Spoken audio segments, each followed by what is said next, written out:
Morning दोस्तों, आज हम जनवरी मंथ के करेंट अफेयर जो इम्पोर्टेंट्स है एग्जाम के पॉइंट ऑफ व्यू से उसको देखने वाले हैं और इसके साथ ही इस पॉइंट से जुड़े हुए जो स्टैटिक्स के पॉइंट्स होंगे उसको भी हम आज अच्छे से कवर करेंगे। तो स्टार्ट करते हैं। यहाँ पर बोर्ड पे पहला क्वेश्चन लिखा गया है, हाल ही में चर्चा में रही किशनगंगा और रतले परियोजना कहाँ स्थित है। तो ये किशनगंगा परियोजना के बारे में और रतले परियोजना के बारे में क्वेश्चन में पूछा जा रहा है कि ये किस राज्य में स्थित है। तो इसका आंसर हो जाएगा जम्मू कश्मीर। लेकिन ये क्वेश्चन तो करंट का लग नहीं रहा है। ये ऐसा क्या हुआ कि ये दोनों परियोजना करंट का टॉपिक बन गया है। तो सबसे पहले कि हम लोग जानते हैं कि सिंधु जल विवाद, सिंधु जल सिंधु जल सिंधु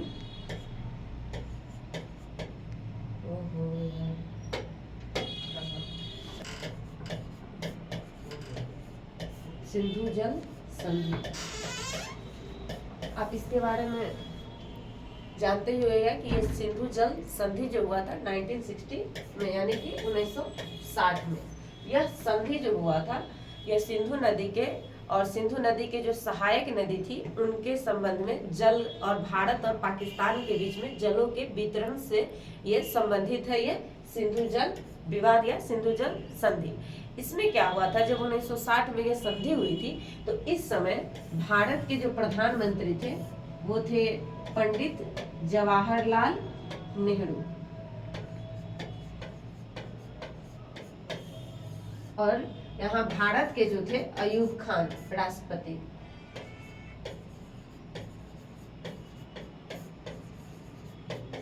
इन दोनों ने ही इस संधि पर हस्ताक्षर किए थे, जिसके तहत इस संधि के तहत भारत को सिंधु नदी की 3 सहायक नदी भारत को जल का प्रयोग करने के लिए दिया गया है। मतलब उसका जल का प्रयोग भारत कर सकता है। वो कौन सी 3 नदी है, तो वो थी सतलज, रावी और ब्यास। अगर हम इसे एक शॉर्ट फॉर्म में याद करें तो शराब, भारत को मिला क्या, शराब। स से हो जाएगा सतलज, र से रावी, ब से ब्यास। ठीक है। और ये इधर दोस्तों देखेंगे कि पाकिस्तान वाले में, तो पाकिस्तान को झेलम, चिनाब और झेलम, चिनाब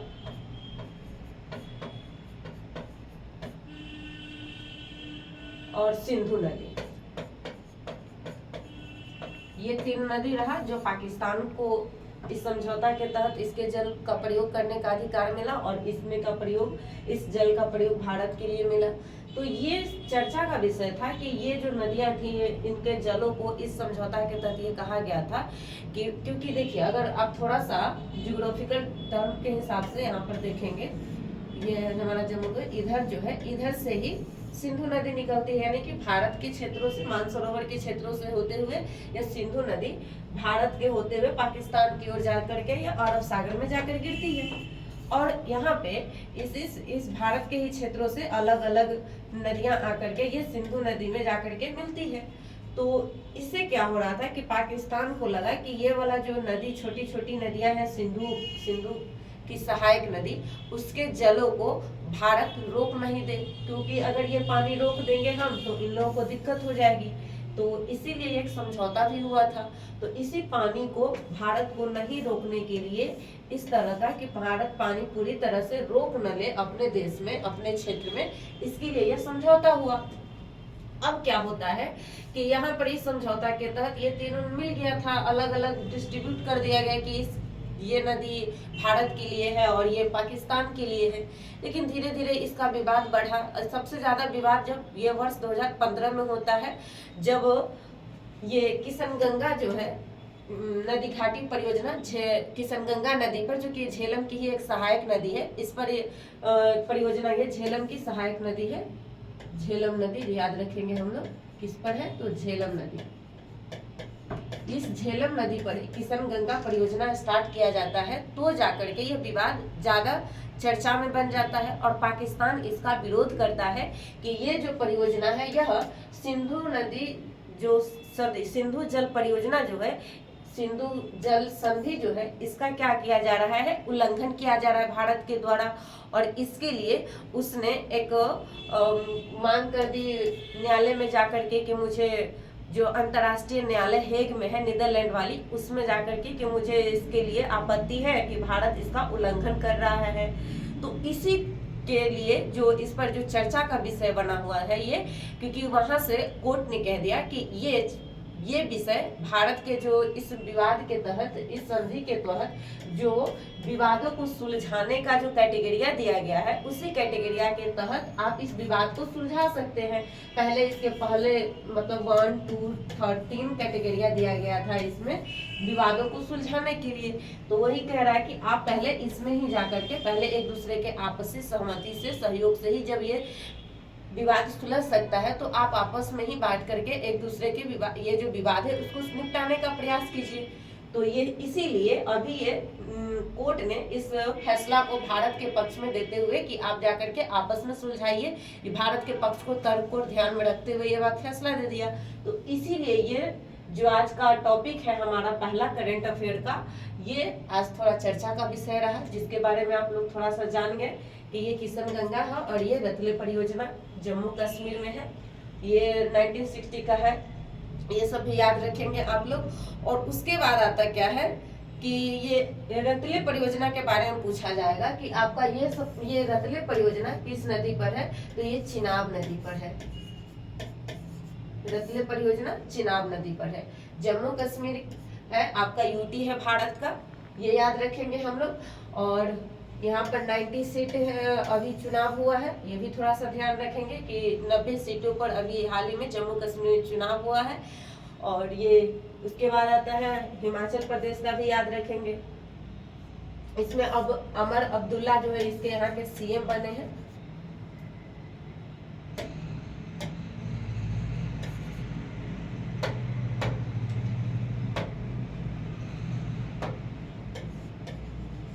सीएम बने हैं अमर अब्दुल्ला।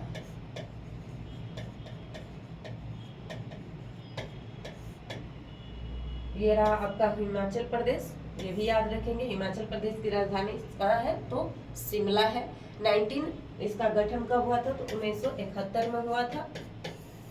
इसके सीएम कौन है, क्या नाम है इनका, पुष्प सिंह धामी, जो कि यहाँ के सीएम है। और उत्तराखंड याद रखेंगे, लद्दाख भी यूटी है।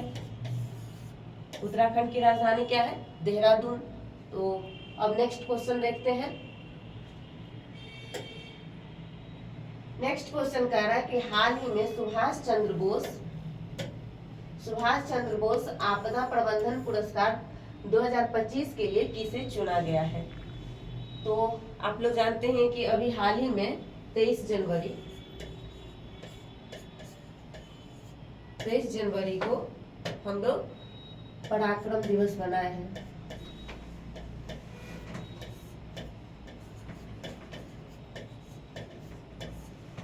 ये पराक्रम दिवस सुभाष चंद्र बोस जी की जयंती पर हम लोग मनाते हैं, उनके जन्म दिवस पर।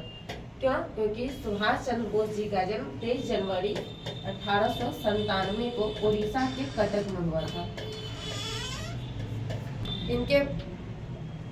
इनके ही जन्म दिवस के उपलक्ष्य पर और इनके ही सम्मान में भारत सरकार की ओर से आपदा प्रबंधन में बेहतर काम करने वाले व्यक्ति को लिए और साथ ही साथ संस्था के रूप में भी, अगर कोई संस्था भी अगर इस फील्ड में अच्छा काम करता है तो उसके लिए भारत सरकार के द्वारा यह आपदा प्रबंधन पुरस्कार दिया जाता है। और अगर कहें बात की अगर 2025 में यह पुरस्कार किसको दिया गया, तो एक संस्था को दी गई है। उस संस्था का क्या नाम है, तो INCOIS, यानी कि IN कोइंस इसको इसका कह सकते हैं। यह संस्था किससे संबंधित है, तो यह संस्था जो है, जो भारत में चक्रवात या फिर किसी प्रकार की सुनामी, इस तरह की घटनाएं अगर घटने वाली हो तो इस घटना घटने से पहले पूर्व सूचना देने का काम यह संस्था करती है और इस संस्था का मुख्यालय हैदराबाद स्थित है। ठीक है, तो ये भी हम याद रखेंगे कि इसका मुख्यालय है हैदराबाद। और ये जो संस्था है ये किससे संबंधित है, तो चक्रवात और सुनामी संबंधी घटनाओं के होने से पहले आने वाली घटनाओं के बारे में सूचित कर दिया जाता है। उसके बाद आता है कि ये सुभाष चंद्र बोस आपदा प्रबंधन जो पुरस्कार है ये कब से दिया जा रहा है, तो 2019 से दिया जा रहा है। कब से दोस्तों, तो 2019 से। ठीक है, अब एक और बात आती है कि यह संस्थागत श्रेणी में भी दी जाती है और व्यक्ति के रूप में भी दिया जाता है। तो ये जो दिया गया है इस बार संस्था के रूप में ही दिया गया है। संस्था को अगर कभी भी ये पुरस्कार अगर दिया जाता है तो इसमें 51 लाख रुपया दिया जाता है। संस्था को कितना दिया जाएगा, 51 लाख। अगर किसी व्यक्ति को दिया जाता है, ये संस्था के रूप में अगर दिया जाएगा तो संस्था, अगर किसी व्यक्ति को दिया जाएगा तो 5 लाख रुपया दिया जाता है व्यक्ति। ठीक है, ये हम याद रखेंगे। अब थोड़ा सा बात कर लेते हैं सुभाष चंद्र बोस जी के बारे में, क्योंकि उनका हाल ही में कल ही उनका जन्म दिवस जन्मोत्सव मनाया गया, मतलब उनकी जयंती को मना रहे थे हम लोग। तो उनके बारे में थोड़ा सा चर्चा कर लेते, क्योंकि इनके चर्चा के बिना तो भारत की जो स्वतंत्रता संग्राम का जो कहानी है, किस्सा है, वो भी थोड़ा सा फीका सा लगता है। तो इनसे जुड़ा हुआ कुछ बात हम चर्चा कर लेते हैं। ये तो हम जान गए कि सुभाष चंद्र बोस जी का जन्म जो हुआ था वो कहाँ हुआ था, तो उड़ीसा के कटक में हुआ था। 23 जनवरी 1897 को हुआ था। एक बात और आती है कि इनकी माँ का नाम क्या था, तो प्रभावती देवी। और उसके बाद इनके जो गुरु थे उनका नाम था CR दास। इनके गुरु से क्वेश्चन पूछा जाता है, तो थोड़ा सा याद रखेंगे हम लोग।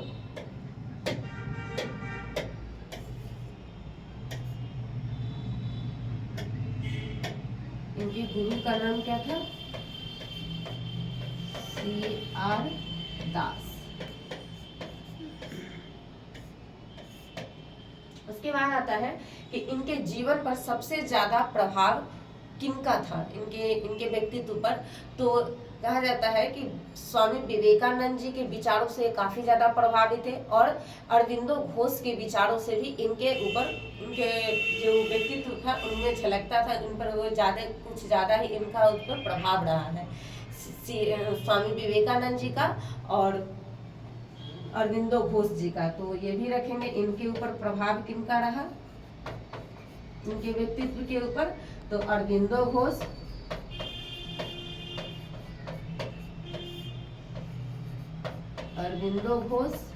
और इसके साथ ही विवेकानंद जी।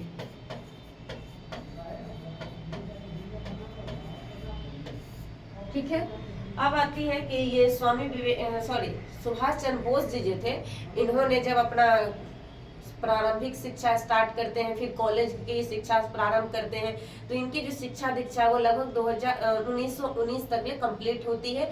1920 में ये ICS की परीक्षा देते हैं। 1920 में ये ICS की परीक्षा, जो आज के डेट में IAS की तरह होता है, उससे परीक्षा देते हैं और इसमें इनको 4th रैंक हासिल करते हैं ICS की परीक्षा में। ये भी थोड़ा सा याद रखेंगे।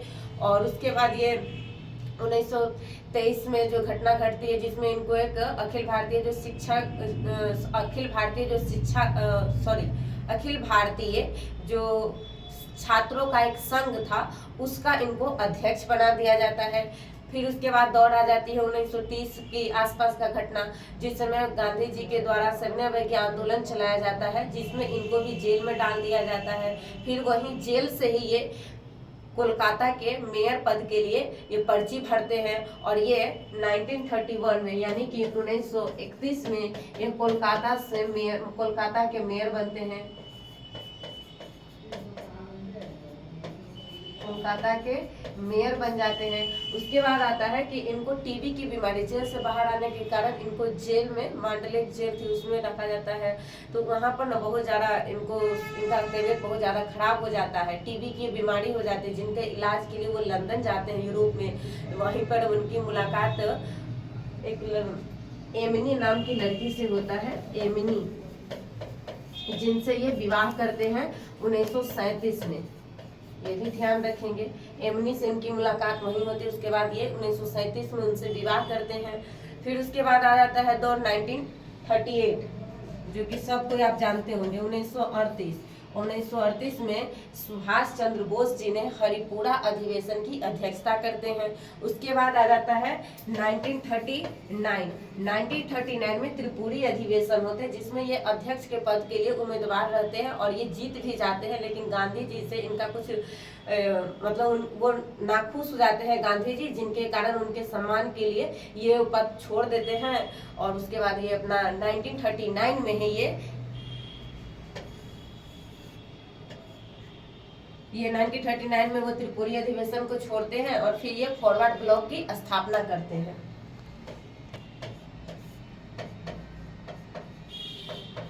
फॉरवर्ड ब्लॉक की स्थापना करते हैं। अब उसके बाद ये 1940 का दौर आ जाता है, जिस समय द्वितीय विश्व युद्ध स्टार्ट हो गया रहता है। उसमें बमबारी के कारण ब्रिटेन, जर्मनी बम गिराता रहता है ब्रिटेन पर, जिसके कारण उसका सबसे बड़ा दुश्मन ब्रिटेन को लगता है कि मेरा कौन सा है, तो सुभाष चंद्र बोस, और जिसके कारण इनको सबसे बड़ा दुश्मन मानते हुए इनको गिरफ्तार करके जेल में डाल देते हैं, जिसके विरोध में ये भूख हड़ताल पर बैठते हैं। तो फिर इनको रिहा किया जाता है, क्योंकि उनकी तबीयत बहुत ज्यादा खराब हो जाती है, तो इनको रिहा कर दिया जाता है। लेकिन उनके घर में ही नजर बंद कर देते हैं। अब होता क्या है कि इनके घर में जब नजर बंद कर देते हैं तो वो अपने घर से अंग्रेजों के जाते हैं कोलकाता से, और कोलकाता से निकल करके ये दिल्ली, मॉस्को वगैरह सब होते हुए ये पहुंच जाते हैं बर्लिन यानी कि जर्मनी। और वहां पर वो हिटलर से इनकी मुलाकात होती है 29 मई 1941। यहाँ पर जाकर के ये उनसे मिलते हैं। और फिर उसके बाद से, हालांकि ज्यादा कोई सपोर्ट नहीं करते हैं इनका सुभाष चंद्र बोस जी का हिटलर, लेकिन वो बोलते हैं कि आप जापान, जो इनको जाना रहता है, तो जापान जाने में इनका सहयोग करते हैं हिटलर। फिर ये जापान जाते हैं। जापान के बाद ये फिर वहाँ से जापान का सहयोग लेते हैं भारत की आज़ादी के लिए। वो देता भी है, बहुत अच्छा सपोर्ट भी करता है। उसके बाद फिर ये सिंगापुर जाते हैं, जहाँ पर एक अस्थायी, जो भारत के लिए अस्थायी स्वतंत्रता के लिए सरकार का गठन करते हैं और उसके ये अध्यक्ष के पद के रूप में बनते हैं। और फिर वहां से वो भारत की लड़ाई के लिए वहां से चलते हैं, जिसमें दिल्ली चलो का नारा आप लोग बहुत जानते ही होइएगा, प्रचलित रहा। इनके द्वारा ही जय हिंद का नारा दिया जाता है, जो आज भी हमारे युवाओं या देशवासियों या फिर बॉर्डर पर रहने वाले सेनाओं के मध्य इतना पॉपुलर है कि हर देशवासी क्रांतिकारी हम लोग कोई भी काम, किसी भी प्रकार के विरोध में जय हिंद के नारा से स्टार्ट करते हैं। तो ये उन्हीं का दिया हुआ है। तुम मुझे खून दो मैं तुम्हें आज़ादी दूंगा, ये भी इनका ही दिया गया है। और इनकी एक पुस्तक है स्ट्रगल लाइफ, जो इंडियन स्ट्रगल के नाम पर है, मतलब इंडियन स्ट्रगल। इनका बुक का नाम याद रखेंगे, इंडियन स्ट्रगल। ये इनका बुक याद रखेंगे, इंडियन स्ट्रगल। उसके बाद अब हम ये सब याद रखेंगे, इनसे जुड़ा हुआ कुछ पॉइंट रहा। और ये सबसे इम्पोर्टेंट पॉइंट ये रहा कि इस बार आपदा प्रबंधन किनको दिया गया, INCOIS को। अब नेक्स्ट क्वेश्चन हम देखते हैं। नेक्स्ट क्वेश्चन है कि प्रतिवर्ष राष्ट्रीय मतदाता दिवस कब मनाया जाता है। ये तो आप लोग जानते ही रहिएगा, 25 जनवरी को। राष्ट्रीय मतदाता दिवस कब मनाएंगे हम, 25 जनवरी को।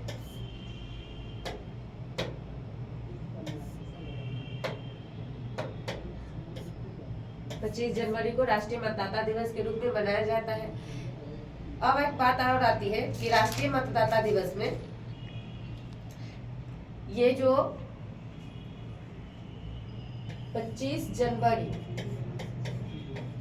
1950 किसका गठन हुआ था, 25 जनवरी 1950 को, तो चुनाव आयोग का। किसका हुआ था दोस्तों, चुनाव आयोग।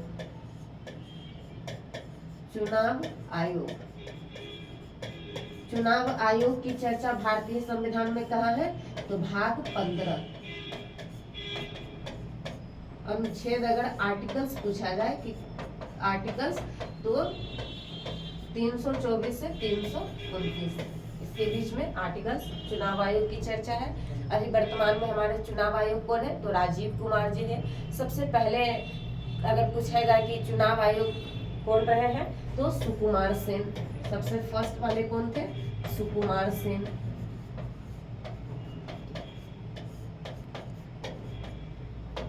वर्तमान में कौन है,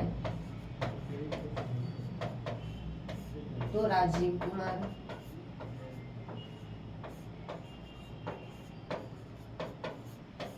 ठीक है, ये इस पॉइंट से जुड़ा हुआ कुछ पॉइंट रहा जिसको आप लोग याद रखेंगे। और एक और पॉइंट आता है कि मतदाता दिवस जो है, हम लोग को मत देने का जो उम्र है वो कितना है, 18 वर्ष है। यह पहले कितना था, तो 21 वर्ष। तो 21 से 18 जो हुआ था वो 61वां संविधान संशोधन के द्वारा हुआ था। कब, तो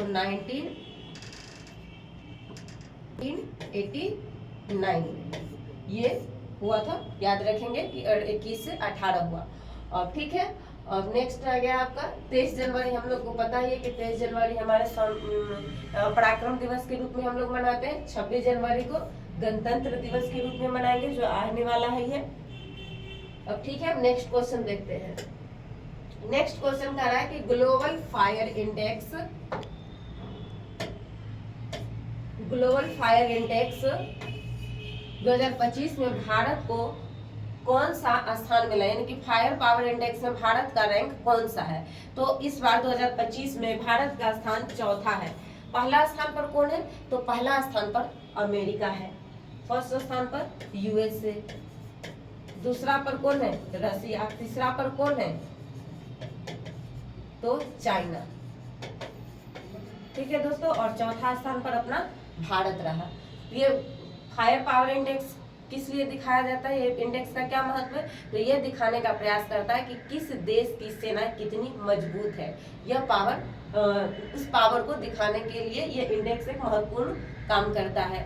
उसके बाद आता है क्या, कि ये जो कुछ इंडेक्स है जो आप लोग याद रखिए। हंगर में भारत का स्थान कौन सा है, हंगर इंडेक्स में।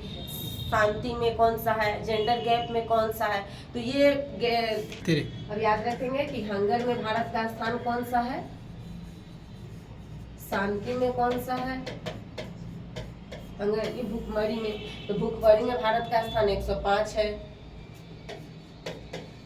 शांति में 116 है।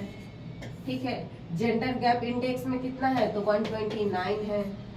Gender gap equality, gender gap index में, तो ये 1-2-3 पॉइंट है जो याद रखिएगा। अब नेक्स्ट क्वेश्चन हम देखते हैं। अच्छा, इतना ही है। ठीक है, और आपको अच्छा लगेगा ये मेरा वीडियो तो लाइक सब्सक्राइब कीजिएगा। इस तरह के वीडियो के लिए मेरे साथ जुड़े रहिएगा, ताकि हम आगे भी इस तरह से संबंधित कुछ पॉइंट आपके पास लेकर के आया करें, उसके बारे में अच्छे से समझाने का प्रयास करेंगे। थैंक यू दोस्तों।